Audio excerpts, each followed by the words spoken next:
To each and everyone, welcome back to power spot hub. So మీరు ఎప్పుడెప్పుడు అని wait చేస్తున్న EAMCET counselling 2025 first phase schedule dates అయితే release కావడం అయితే జరిగిందనమాట. సో ఈ యొక్క డేట్స్ ఏవైతే రిలీజ్ అనేది కావడం అయితే జరిగిందో వీటి గురించి మనం అయితే ఈ యొక్క వీడియోలో చాలా క్లియర్ గా అయితే డిస్కషన్ చేయబోతున్నాం. అండ్ అంతేకాకుండా ఈ యొక్క కౌన్సిలింగ్ ఫేజ్ లో అంటే ఈ యొక్క కౌన్సిలింగ్ 2025 ఏదైతే ఎంసెట్ కౌన్సిలింగ్ ప్రాసెస్ ఉందో ఈ యొక్క కౌన్సిలింగ్ ప్రాసెస్ లో ఒక కొత్త స్టెప్ కూడా అడిషనల్ గా యాడ్ చేయడం అయితే జరిగిందనమాట. అంటే ఆ యొక్క కొత్తగా యాడ్ చేసిన స్టెప్ ఏంటి, అసలు ఈ యొక్క కౌన్సిలింగ్ డేట్స్ అనేవి ఏ విధంగా ఉంటాయి, అండ్ ఈ యొక్క ఫస్ట్ ఫేజ్ కౌన్సిలింగ్ ప్రాసెస్ లో ఏ ఒక్క రోజును అసలు ఏ డేట్స్ రోజు అసలు నువ్వేం చేయాలి, సో ఇవన్నీ మనం అయితే ఈ యొక్క వీడియోలో ఇప్పుడైతే మనం డిస్కషన్ చేయబోతున్నమాట. సో నాకు మీ నుంచి కావాల్సిన ఒకటే ఈ యొక్క వీడియోని లైక్ చేసి ఛానల్ సబ్స్క్రైబ్ చేసుకోండి. అండ్ అదే విధంగా మీ యొక్క ఫ్రెండ్స్ అందరు కూడా ఈ యొక్క వీడియోని షేర్ అనేది చేయండి. ఎందుకంటే ప్రతి ఒక్కరు కూడా ఎంసెట్ కౌన్సిలింగ్ ప్రాసెస్ సంబంధించిన అప్డేట్స్ కానీ ఈ యొక్క డేట్స్ సంబంధించిన క్లారిటీ కానీ కావాలన్నమాట. అండ్ అదే విధంగా ఈ యొక్క వీడియోని నువ్వు ఎక్కడ కూడా స్కిప్ చేయకుండా ఫస్ట్ నుంచి లాస్ట్ వరకు చూడు. అండ్ అప్పుడే ఈ యొక్క డేట్స్ గురించి నీకు ఒక కంప్లీట్ ఐడియా అనేది వస్తుందన్నమాట. సో మనం ఇంకా లేట్ అనేది చేయకుండా ఈ యొక్క వీడియోని స్టార్ట్ చేద్దాం. సో ఈ యొక్క కౌన్సిలింగ్ ప్రాసెస్ అనేది 28 జూన్ 2025 అంటే రేపటి నుంచి ఈ యొక్క కౌన్సిలింగ్ ప్రాసెస్ అనేది స్టార్ట్ అనేది కాబోతుంది అనమాట. అయితే గుర్తుంచుకోండి, ఈ యొక్క కౌన్సిలింగ్ ప్రాసెస్ లో ఫస్ట్ స్టెప్ వచ్చేసింది అంటే నువ్వు ఆన్లైన్ లో నీ యొక్క బేసిక్ డీటెయిల్స్ అన్ని కూడా ఫిల్ అనేది చేసి నువ్వు ఆన్లైన్ లో నువ్వు ప్రాసెసింగ్ ఫీ అనేది పే చేయాలన్నమాట. అంటే ఈ యొక్క ప్రాసెసింగ్ ఫీ అనేది నువ్వు ఒకవేళ ఓబీసీ కేటగిరీ స్టూడెంట్ అయితే నీకు నువ్వు ఒక 1200 ప్రాసెసింగ్ ఫీ అనేది పే చేయాలి. లేదు నువ్వు ఒకవేళ ఎస్సీ ఎస్టీ కేటగిరీకి సంబంధించిన స్టూడెంట్ అయితే నువ్వు 600 రూపీస్ అయితే ఈ యొక్క ప్రాసెసింగ్ ఫీ అనేది పే చేయాలంట. సో నీకు ఈ యొక్క బేస్డ్ ఆన్ యువర్ కేటగిరీ నువ్వు ప్రాసెసింగ్ ఫీ అనేది పే చేయాలంట. సో ఈ యొక్క ప్రాసెసింగ్ ఫీ అనేది పే చేసిన వెంటనే నువ్వు ఇమ్మీడియట్ గా చేయాల్సిన స్టెప్ ఏంటంటే స్లాట్ బుకింగ్ అనమాట. సో ఈ యొక్క స్లాట్ బుకింగ్ ఎందుకంటే నీవు ఏదైతే సర్టిఫికేట్ అనేది వెరిఫై అనేది చేయించుకోవాలో సో ఆ యొక్క సర్టిఫికేట్ వెరిఫికేషన్ చేయించుకోవడానికి నువ్వు ఈ యొక్క స్లాట్ అనేది బుక్ చేసుకోవాలన్నమాట. సో అయితే ఈ యొక్క ఆన్లైన్ లో ప్రాసెసింగ్ ఫీ పే చేయడానికి కానీ లేకపోతే స్లాట్ బుక్ చేసుకోవడానికి కానీ నీకు 28 జూన్ నుంచి 7th జూలై వరకు నీకు ఛాన్స్ అయితే ఉంది. అంటే 28 జూన్ నుంచి 7th జూలై వరకు నువ్వు ఎప్పుడైనా సరే ఆన్లైన్ లో ప్రాసెసింగ్ ఫీ అనేది పే చేసి నువ్వు స్లాట్ అనేది బుక్ చేసుకోవచ్చు అనమాట. కానీ గుర్తుపెట్టుకోండి, మీరు ఎంత తొందరగా వీలైతే అంతగా ఈ యొక్క స్లాట్ అనేది బుక్ చేసుకోండి. ఎందుకంటే లేట్ అయ్యి కొద్దిగా ఏమవుతుందంటే మీ యొక్క near by help line centres ఏవైతే ఉన్నాయో ఈ యొక్క హెల్ప్ లైన్ సెంటర్లలో స్లాట్స్ అనేది ఫుల్ అయిపోతాయి అనమాట. సో ఒకసారి ఈ యొక్క స్లాట్స్ అనేది ఫుల్ అయిపోతే ఏమవుతుంది, మీరు ఇంకా లాంగ్ డిస్టెన్స్ ఉన్న హెల్ప్ లైన్ సెంటర్స్ వెళ్ళి మీ యొక్క సర్టిఫికేట్ అనేది వెరిఫై అనేది చేయించుకోవాలి. సో వీలైనంత తొందరగా నువ్వు యొక్క ప్రాసెసింగ్ ఫీ అనేది పే చేయడానికి ట్రై చేసి స్లాట్ అనేది బుక్ చేసుకో. సో ఇప్పుడు సెకండ్ స్టెప్ ఏంటంటే సర్టిఫికేట్ వెరిఫికేషన్ అనమాట. అయితే ఇంతకుముందు నువ్వు ఏం చేస్తావు, స్లాట్ అనేది బుక్ చేసుకున్నావు అనమాట. సో నువ్వు ఏదైతే స్లాట్ అనేది బుక్ చేసుకున్నావో ఈ యొక్క స్లాట్ అనేది బుక్ చేసుకున్న రోజు నువ్వు ఆ యొక్క హెల్ప్ లైన్ సెంటర్కి వెళ్ళి నువ్వు నీ యొక్క సర్టిఫికేట్ అనేది వెరిఫై అనేది చేయించుకోవాలన్నమాట. సో సర్టిఫికేట్ వెరిఫికేషన్ కోసం నీకు 1 వీక్ అయితే టైం అనేది ఇచ్చారనమాట. From 1st July to 8th July వరకు నువ్వు ఈ యొక్క సర్టిఫికేట్ అనేది వెరిఫై అనేది చేయించుకోవచ్చు అనమాట. అర్థమవుతుందా? అంటే 1st జూలై నుంచి 8th జూలై వరకు నువ్వు ఏదైనా ఒక రోజులో నువ్వు స్లాట్ అనేది బుక్ చేసుకోవాలన్నమాట. నీ యొక్క near by help line centre లో చేస్తున్న స్లాట్ యొక్క డేట్ అండ్ టైం రోజు అక్కడికి వెళ్ళి నువ్వు సర్టిఫికేట్ వెరిఫికేషన్ అనేది చేయించుకోవాలి. అయితే గుర్తుపెట్టుకోండి, ఈ యొక్క సర్టిఫికేట్ వెరిఫికేషన్ కోసం అసలు ఏమేమి డాక్యుమెంట్స్ కావాలి అండ్ దీనికి అసలు ఎటువంటి జాగ్రత్తలు తీసుకోవాలని కంప్లీట్ గా మనం దానికి సంబంధించి ఒక లాంగ్ వీడియో అనేది చేశానమాట. సో ఆ యొక్క వీడియో కూడా కింద డిస్క్రిప్షన్ బాక్స్ లో అటాచ్ చేస్తాను. అండ్ ఈ యొక్క డాక్యుమెంట్స్ అనేది ఏమేమి డాక్యుమెంట్స్ కావాలి అన్ని కూడా కలిపి నేను ఒక పీడిఎఫ్ అనేది కూడా రెడీ అనేది చేశాను. సో ఆ యొక్క డాక్యుమెంట్ దగ్గర ఉంటే నీకు ఈ యొక్క సర్టిఫికేట్ వెరిఫికేషన్ కి వెళ్ళినప్పుడు నీకు అసలు ఎటువంటి ఇబ్బంది అనేది ఉంది అంటే ఈ యొక్క డాక్యుమెంట్స్ అని మిస్ అవ్వడం అలాంటివి ఏం జరిగింది అనమాట. సో ఆ యొక్క డాక్యుమెంట్ సంబంధించిన లింక్ అనేది కూడా కింద డిస్క్రిప్షన్ ఉంటుంది. So go and check it out. So ఈ యొక్క సర్టిఫికేట్ వెరిఫికేషన్ చేసుకున్న తర్వాత నీకు నెక్స్ట్ స్టెప్ ఏంటంటే ఎక్సర్సైజింగ్ ఆప్షన్స్ అనమాట. అంటే నీకు సర్టిఫికేట్ వెరిఫికేషన్ చేసుకున్న వెంబడే నీకు ఏం చేస్తారు, వాళ్ళు ఒక లాగిన్ ఐడి అండ్ పాస్వర్డ్ అయితే ఇస్తారనమాట. సో నువ్వు ఆ యొక్క లాగిన్ ఐడి అండ్ పాస్వర్డ్ అనేది యూజ్ చేసి నువ్వు వెబ్ ఆప్షన్స్ అనేది ఇవ్వాలన్నమాట. సో ఈ యొక్క వెబ్ ఆప్షన్స్ అనేది నువ్వు 6th July to 10th July వరకు ఇవ్వచ్చు అనమాట. అర్థమవుతుందా? అంటే 6th జూలై నుంచి నువ్వు 10th జూలై వరకు ఈ మధ్యలో ఈ యొక్క 4 days లో నువ్వు ఎప్పుడైనా సరే వెబ్ ఆప్షన్స్ అనేవి పెట్టవచ్చు. అండ్ ఇప్పుడు నెక్స్ట్ 4th స్టెప్ వచ్చేసింది అంటే ఫ్రీజింగ్ ఆఫ్ ఆప్షన్స్. ఈ యొక్క ఫ్రీజింగ్ ఆఫ్ ఆప్షన్స్ అనేది ఎప్పుడు జరుగుతుందంటే 10th జూలై రోజు జరుగుతుంది. అంటే ఈ యొక్క ఫ్రీజింగ్ ఆఫ్ ఆప్షన్ అంటే ఏంటంటే మనకు వెబ్ ఆప్షన్స్ పెట్టుకోవడానికి ఛాన్స్ అనేది 6th జూలై నుంచి 10th జూలై వరకు ఇచ్చారు కదా.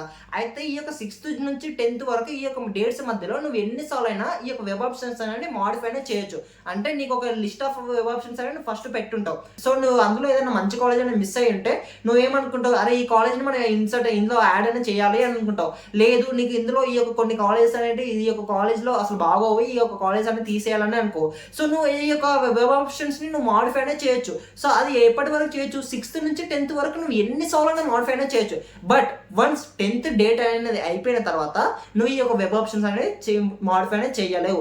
ఎందుకంటే 10th రోజు ఆటోమేటిక్ గా ఈ యొక్క వెబ్ ఆప్షన్స్ అనేది ఫ్రీజ్ అయిపోతాయి.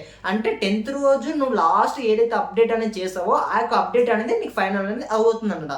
సో 10th రోజు నీకు ఈ యొక్క వెబ్ ఆప్షన్స్ అనేది నీకు ఫ్రీజ్ అనేది అవుతాయి. అండ్ ఇప్పుడు చూసుకుంటే 5th స్టెప్ ఏదైతే మనం కొత్తగా ఒక స్టెప్ అనేది యాడ్ అయింది అని అనుకున్నాం చెప్పుకున్నాం కదా, అది ఈ యొక్క 5th స్టెప్ అనమాట. ఈ యొక్క 5th స్టెప్ ఏంటంటే mock seat allocation on or before 13th అనమాట. అంటే మాక్ సీట్ అలొకేషన్ అంటే ఏంటంటే నువ్వు కొన్ని వెబ్ ఆప్షన్స్ అనేవి ఇచ్చుంటావు, అర్థమవుతుందా? ఈ యొక్క వెబ్ ఆప్షన్స్ లో నీ యొక్క ర్యాంక్ ని బట్టి, నీ యొక్క కేటగిరీని బట్టి నీకు ఏ కాలేజ్ లో ఏ బ్రాంచ్ లో సీట్ అనేది వస్తుందో నువ్వు పెట్టిన వెబ్ ఆప్షన్స్ ని బట్టి, సో నీకు ఒకటి నార్మల్ గా శాంపుల్ అనేది డిస్ప్లే అనేది చేస్తారనమాట నువ్వు పెట్టిన వెబ్ ఆప్షన్స్ నుంచి. ఒకవేళ నీకు ఆ యొక్క సీట్ అనేది మంచిగా అనిపిస్తే నువ్వు దాన్ని అలాగే ఉంచుకోవచ్చు.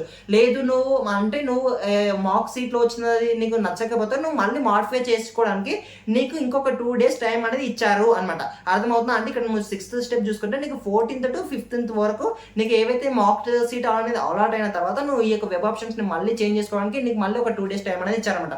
సో ఈ యొక్క 14th to 15th వరకు నీకు ఒకవేళ నీకు ఇప్పుడు మాక్ సీట్ అలొకేషన్ లో నీకు వచ్చిన సీట్ అనేది నాకు నచ్చితే నువ్వు మాడిఫై చేయాల్సిన అవసరం లేదు. నీకు ఒకవేళ చేంజ్ చేయాలి అనుకుంటే నువ్వు ఇప్పుడు మీకు మళ్ళీ ఒక 2 days అనేది ఛాన్స్ ఉంటుంది, నువ్వు ఇక్కడ చేంజ్ అనేది చేయొచ్చు. అండ్ ఇప్పుడు 7th స్టెప్ చూసుకుంటే ఏంటంటే freezing of options.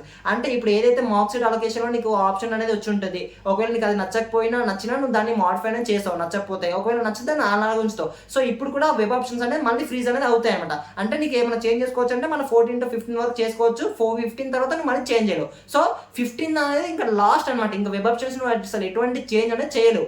And next ఇప్పుడు మనం చూసుకుంటే provisional allotment of seats for first phase on or before 18th అనమాట. అంటే ఫస్ట్ ఫేజ్ కి సంబంధించిన నీకు ఒరిజినల్ గా ఈ సీట్ అనేది ఎప్పుడు అలాట్ అవుతుంది అంటే 18th July రోజు అలాట్ అవుతుంది. అంటే నీవు పెట్టిన వెబ్ ఆప్షన్స్ లోకి వెళ్ళి నీకు ఏదైనా ఒక కాలేజ్ లో నీకు బేస్డ్ ఆన్ యువర్ ర్యాంక్ నీకు కాలేజ్ లో సీట్ అనేది వస్తుంది.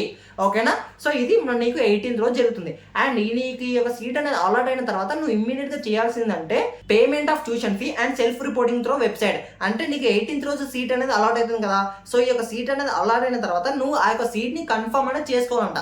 సో నీకు ఏదైతే కాలేజ్ లో సీట్ అనేది వచ్చిందో ఆ యొక్క కాలేజ్ లో వచ్చిన సీట్ ని నువ్వు కన్ఫర్మ్ అనేది చేసుకోవాలంటే నువ్వు ఖచ్చితంగా ట్యూషన్ ఫీ అనేది పే చేయాలి. సో అలాట్మెంట్ ఆర్డర్ నీకు అయితే నీకు 18th రోజు డౌన్లోడ్ అనేది చేసుకోవాలంట. సో అలాట్మెంట్ ఆర్డర్ లో ఎంత ఫీ ఉంటే నువ్వు అంత ఫీ నువ్వు అయితే ట్యూషన్ ఫీ అనేది కట్టాలంట. 18th to 22 మధ్యలో ఈ యొక్క ట్యూషన్ ఫీ అనేది పే చేసి నువ్వు ఆన్లైన్ లో సెల్ఫ్ రిపోర్టింగ్ అనేది చేయాలి. సో ఈ యొక్క ఆన్లైన్ లో నువ్వు ట్యూషన్ ఫీ పే చేయకపోయినా లేకపోతే సెల్ఫ్ రిపోర్టింగ్ చేయకపోయినా నీకు ఏదైతే సీట్ అనేది అలాట్ అయిందో ఆ యొక్క సీట్ అనేది క్యాన్సిల్ అవుతుంది. గుర్తు పెట్టుకోండి, ప్రతి ఒక్కరు మీరు ఖచ్చితంగా ట్యూషన్ ఫీ అండ్ ఆన్లైన్ లో సెల్ఫ్ రిపోర్టింగ్ చేస్తేనే మీకు ఏదైతే ఫస్ట్ ఫేజ్ లో సీట్ అనేది వచ్చిందో ఆ యొక్క సీట్ అనేది కన్ఫర్మ్ అవుతుంది, లేకపోతే ఆ యొక్క సీట్ అనేది క్యాన్సిల్ అవుతుంది. ఓకేనా? అండ్ ఇప్పుడు సెకండ్ ఫేజ్ కూడా కంప్లీట్ గా ఇదే విధంగా అయితే ఉంటుంది అనమాట.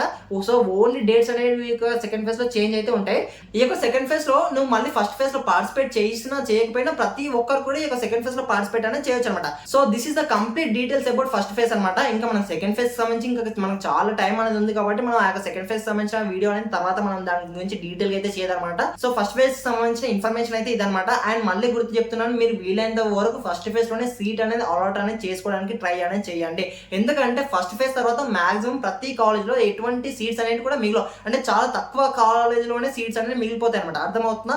సో ఆల్మోస్ట్ ఫస్ట్ ఫేజ్ లోనే అన్ని సీట్స్ ఫుల్ అయిపోతాయి. సో నీకు సెకండ్ ఫేజ్ లో సీట్ అనేది రావడం అనేది చాలా కష్టమైపోతుంది. So first phase counselling process లోనే నువ్వు పార్టిసిపేట్ చేసి నువ్వు ఈ యొక్క ఏదైతే సీట్ అనేది నువ్వు అలాట్ అనేది చేసుకోవాలంట. So that's it for this video guys. And ఇంకా నీకు ఈ యొక్క వెబ్ ఆప్షన్స్ గురించి కానీ ఫస్ట్ ఫేజ్ కౌన్సిలింగ్ డేట్స్ గురించి కానీ అండ్ ఇంకా నీకు ఎటువంటి డౌట్ ఉన్న ఈ యొక్క కౌన్సిలింగ్ ప్రాసెస్ గురించి కింద కామెంట్ బాక్స్ లో అయితే నువ్వు ఆ యొక్క డౌట్ అయితే అడగొచ్చు అనమాట. అండ్ అంతేకాకుండా మన యొక్క Telegram channel and WhatsApp community links అని కూడా నేనైతే ప్రొవైడ్ అనేది చేశాను అనమాట. అక్కడ నీకు ఎంసెట్ సంబంధించిన ప్రతిదీ రీసోర్స్ అనేది కూడా అక్కడ యాడ్ చేశాను. ఎప్పటికప్పుడు అప్డేట్స్ అనేది కూడా ఇస్తూనే ఉంటాను. అండ్ ఇంకా బీటెక్ సంబంధించిన అప్డేట్స్, ప్లేస్మెంట్ సంబంధించిన అప్డేట్స్ ఎప్పుడు మన టెలిగ్రామ్ ఛానల్ దాంట్లో వస్తూనే ఉంటాయి అనమాట. So join in those channel. So that's it for this video guys. Thank you, thanks a lot.